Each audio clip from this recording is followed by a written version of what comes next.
Oi, gente, tudo bem com vocês? Espero que sim. Estou aqui mais uma vez, bem feliz em falar com vocês. E hoje, então, no nosso devocional, eu quero trazer algo assim que faz parte da nossa rotina, coisas que acontecem e que a gente acaba fazendo algumas conexões e aí o Senhor vai trabalhando no nosso coração, né? Sempre tão maravilhoso, tão perfeito isso. E eu quero falar para vocês, então, que eu estava numa loja hoje, precisei comprar uma meia de compressão e eu não tinha ideia do valor, né, do preço dessa meia. Eu não sabia que era tão caro assim, tão alto esse preço, né? Enfim, aí comprei e cheguei no lugar que eu precisava ir, conversando com uma pessoa, uma amiga minha, e eu falei para ela: Nossa, acabei de comprar uma meia. Você tem ideia do preço que eu paguei nessa meia? Foi muito alto esse preço, mas muito alto mesmo. E aí ela ficou brincando, falando os valores, e quando eu falei, ela até assustou, falou: Nossa, não imaginava que esse preço fosse tão alto.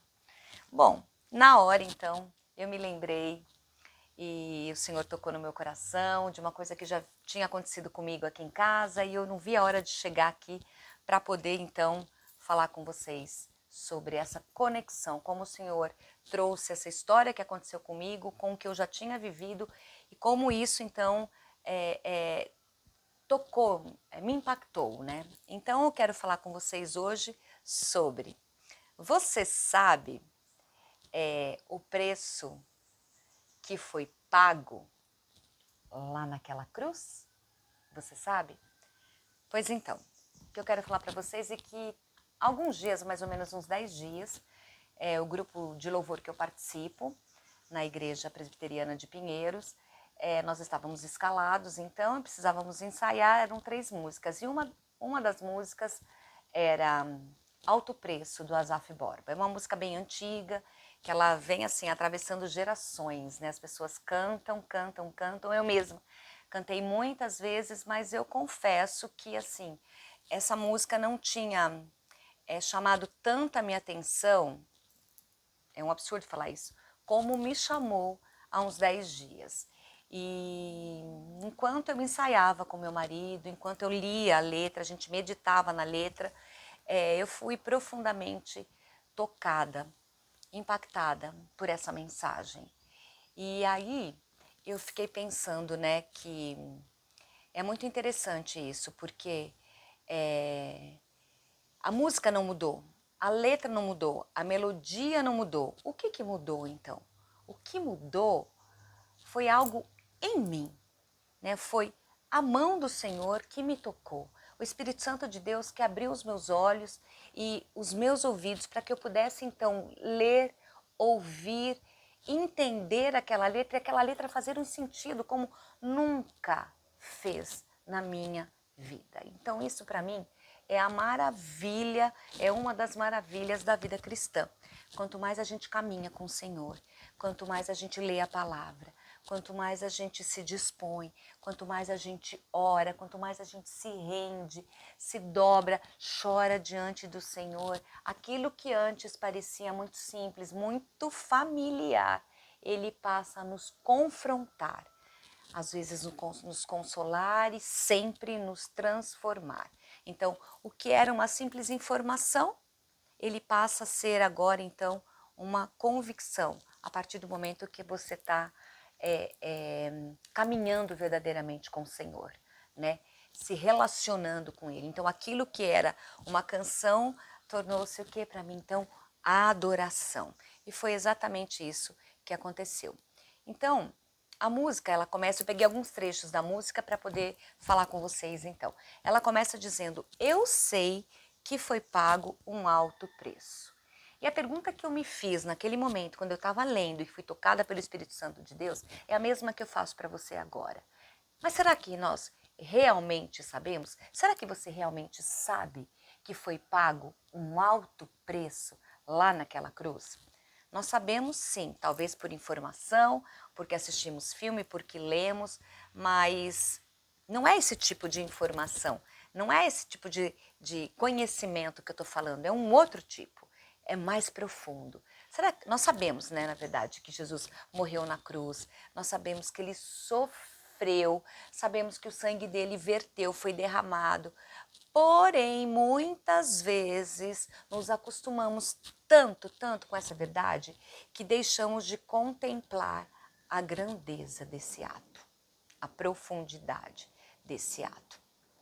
Então, esse alto preço não foi apenas a dor dos cravos, da coroa de espinho, de carregar aquela cruz, de ser açoitado. Não, foi infinitamente maior. Nós não conseguimos mensurar. Por mais que você leia, que você assista filme, você tente imaginar, é pouco perto do que realmente aconteceu.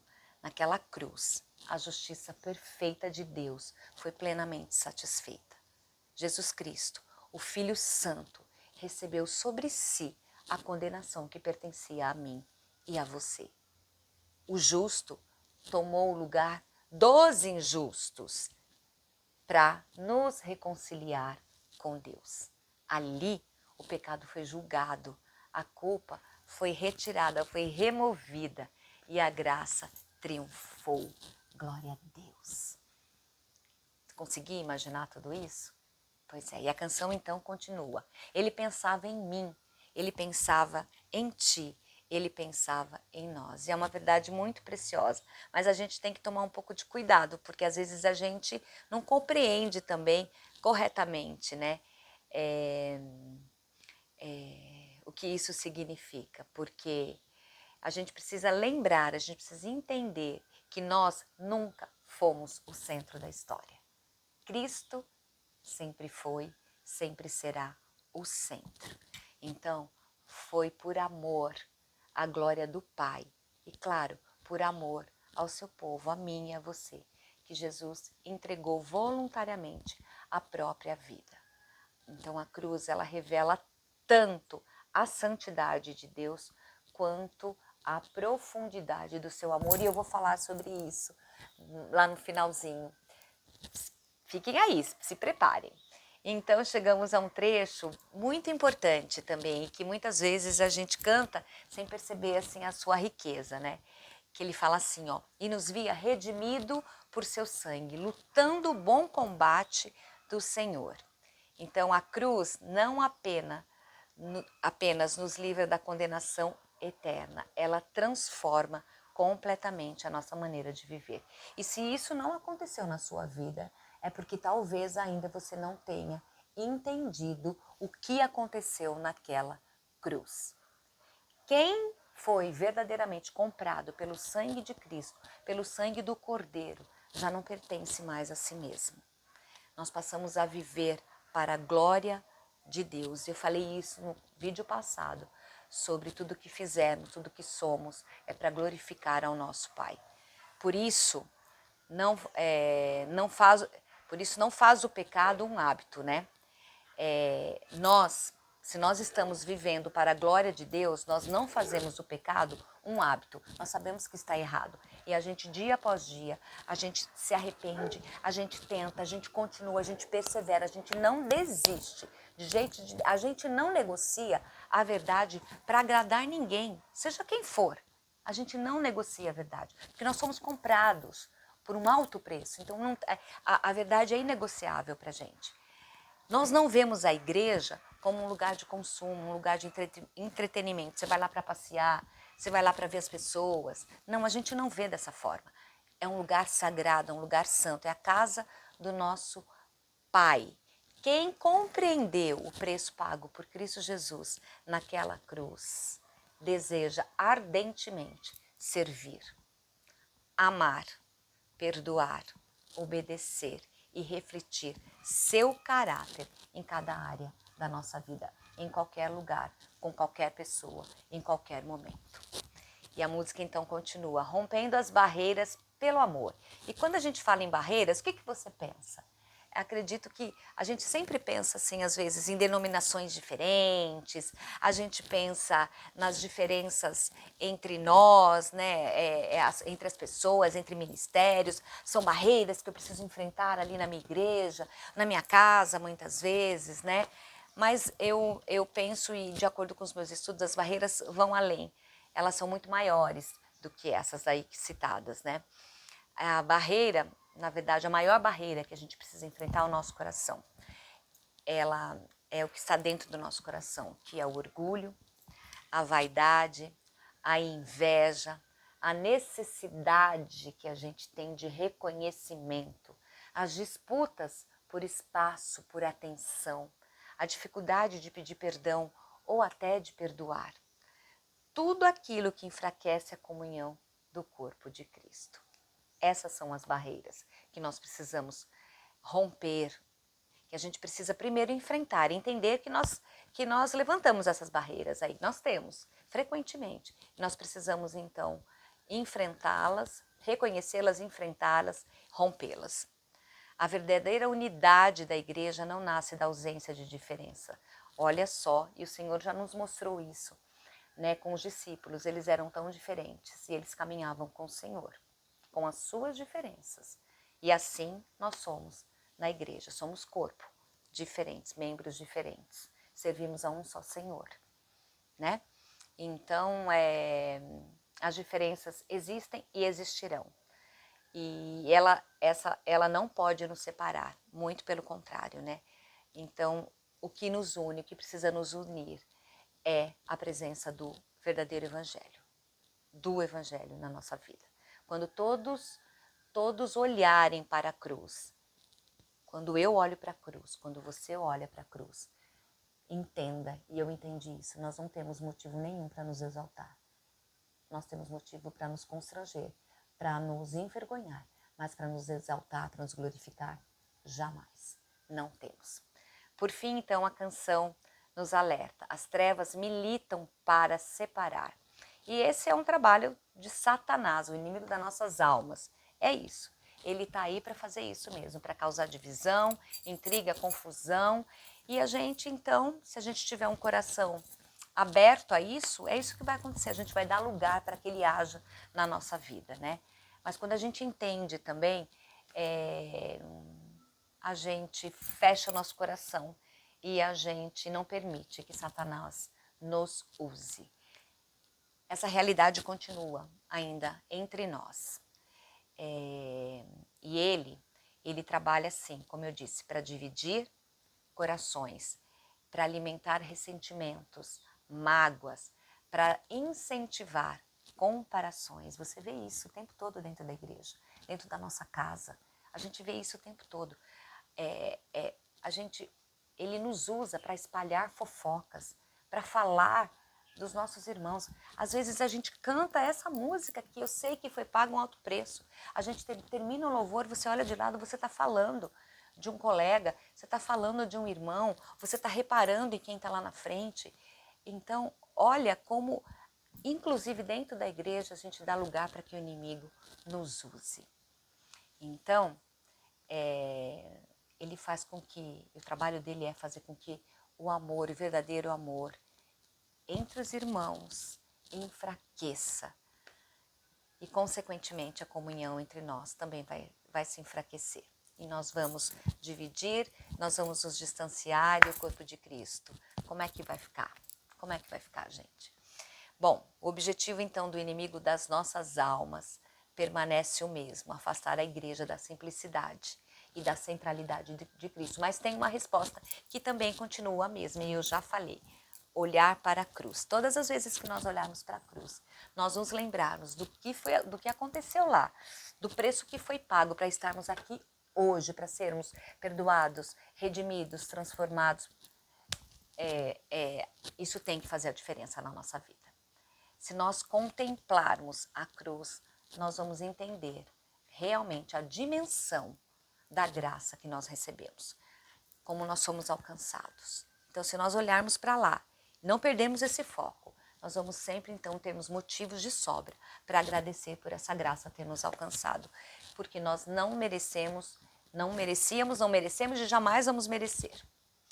Quem compreende a verdadeira graça vive de maneira diferente. Por isso, meus irmãos, da próxima vez que você cantar e que eu cantar, eu sei que foi pago um alto preço, que nós possamos parar um minutinho e perguntar ao nosso coração: eu apenas conheço essa canção ou a cruz realmente transformou a minha vida? Bom, meu desejo é que Deus nos ajude a não banalizar o Calvário, que jamais percamos o temor diante do preço que foi pago por nós. Eu quero então deixar um versículo para vocês que diz assim, está em 1 Coríntios 6,20, que diz: porque fostes comprados por preço, agora pois glorificai a Deus no vosso corpo. 1 Coríntios 6,10. E eu encerro então compartilhando também um trecho desse livro aqui, Manso e Humilde, de Dane Ortlund, capítulo 18. Ele tem o título de... tão perfeito, gente, tão maravilhoso. Entranhas comovidas, o meu coração se comove por ele. Deus falando, o meu coração se comove por ele. E o texto que eles usam aqui, a referência está em Jeremias 31:20, que diz assim, sobre nós, tá? Não é Efraim para mim um filho precioso, criança das minhas delícias? Porque depois que falo contra ele, ainda me lembro dele solicitamente. Por isso se comovem por ele as minhas entranhas. Deveras me compadecerei dele, diz o Senhor. Olha que espetáculo isso, gente. Que coisa maravilhosa. Assim, o Senhor se comove por nós. É precioso. E aí, diz assim, e é a parte que eu quero ler para vocês. Fala sobre a crucificação. Porém, no lugar da história humana, a justiça foi plenamente satisfeita e a misericórdia foi completamente derramada ao mesmo tempo, quando o Pai enviou o seu eterno Filho querido e seu Filho em quem se alegra para uma cruz romana, onde Deus realmente falou contra ele, onde Jesus Cristo derramou o seu sangue, o inocente pelos culpados, de modo que Deus pudesse dizer para nós, lembro-me dele com apreço, até mesmo quando ele abandonou Jesus. Na cruz, vemos o que Deus fez para satisfazer seu anseio comovido por nós. Ele foi longe assim, ele foi até o fim. O ardor caloroso das entranhas celestiais se canaliza na crucificação de Cristo. Então, meus queridos, se você não entendeu ainda o que aconteceu naquela cruz, se você não entendeu ainda o tamanho do amor de Deus por você e por mim, tão grande esse amor que ele enviou o Filho dele para morrer por nós, se você ainda não entendeu tudo isso, arrependa-se. Arrependa-se e deixe o Senhor te amar. Deixe Deus te amar. É isso então, que essas palavras toquem o seu coração e que possamos então meditar um pouco mais nas letras que cantamos, nas músicas que ouvimos, em tudo que nós lemos, porque essas mensagens não podem entrar e sair, elas precisam encontrar morada no nosso coração. Eu sei que foi pago um alto preço, hoje eu sei. Um grande beijo. Tchau, gente.